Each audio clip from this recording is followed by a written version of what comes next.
faut toujours resituer une œuvre. C'était pendant au lendemain de la guerre d'Indochine, c'était pendant la guerre d'Algérie. Le colonialisme était loin d'être mort. L'esprit qui a donné naissance au colonialisme perdure, il existe encore, et en tout cas, il y a une chose qui demeure et contre lequel le combat ne doit jamais cesser. Je veux parler du racisme, qui est bien vraiment la matrice même du colonialisme.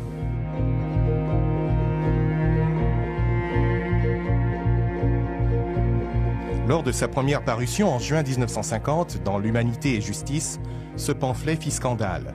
Véritable brûlot anticolonialiste, le discours sur le colonialisme mettait en accusation la colonisation comme projet d'anéantissement de l'autre, des cultures et des sociétés extra-européennes. Une civilisation qui choisit de fermer les yeux à ses problèmes les plus cruciaux est une civilisation atteinte. Césaire est un décolonisateur, c'est un antillais. Le discours sur le colonialisme, c'est un pamphlet.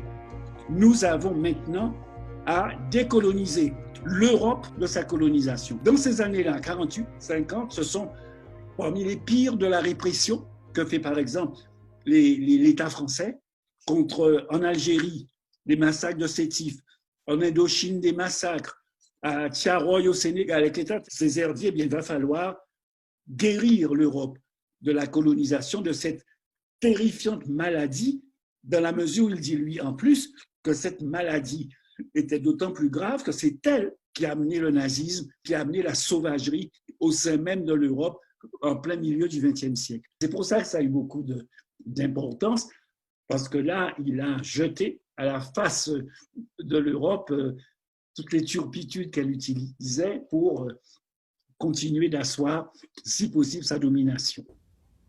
Il faudrait d'abord étudier comment la colonisation travaille à déciviliser le colonisateur, à l'abrutir au sens propre du mot, à le dégrader, à le réveiller aux instincts enfuis, à la convoitise, à la violence, à la haine raciale, au relativisme moral. Le principal défaut de la colonisation, ça a été la tentative de déshumanisation du colonisé.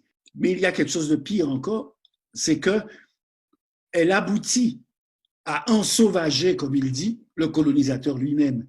Et à ce moment-là, il n'a plus de limite.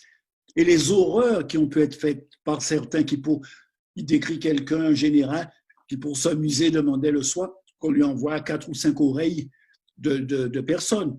La sauvagerie n'était pas du côté de l'opprimé, mais du côté de l'oppresseur.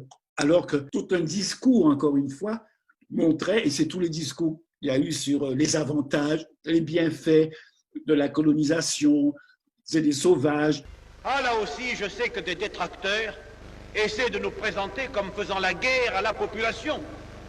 Population que nous avons formée, que nous avons élevée, à laquelle nous avons donné les bienfaits de l'enseignement, de la culture, à telle enseigne que les agitateurs même qui s'insurgent contre notre présence le font dans notre langue, à l'aide des idées qu'ils ont reçues chez nous, à l'aide de ce qu'ils ont appris dans nos écoles. Bien sûr, les gens s'émancipent avec tous les moyens que leur offre leur époque, que leur offre l'histoire.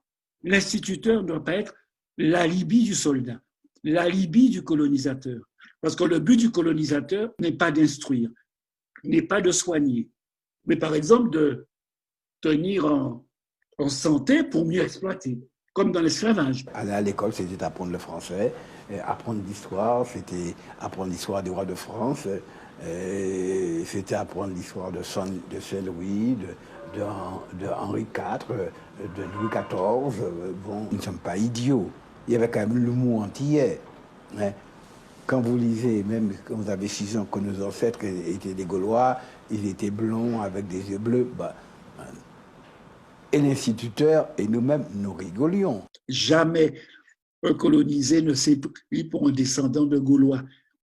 Mais ça n'empêche pas, puisqu'il y a les livres, et c'est ceux-là qu'on donne, sa leçon, c'était l'autre histoire, mais qui allait nous permettre d'apprendre à lire et à écrire, pour pouvoir ensuite écrire notre propre histoire et lire notre propre histoire. La France, elle a peut-être apporté du bien, Mais ce sont les peuples d'outre-mer qui ont arraché les acquis que nous avons obtenus ici. Qu'est-ce que c'est que cette histoire? Pour ce collectif Arc-en-Ciel, mobilisé contre la loi UMP, exaltant le rôle positif de la colonisation. Une loi dont tous ici pensent le plus grand mal, et ils ne se garderont pas de le dire au patron des députés qui l'ont voté, Nicolas Sarkozy, attendu mercredi. À tout moment, on aura des débats sur l'histoire.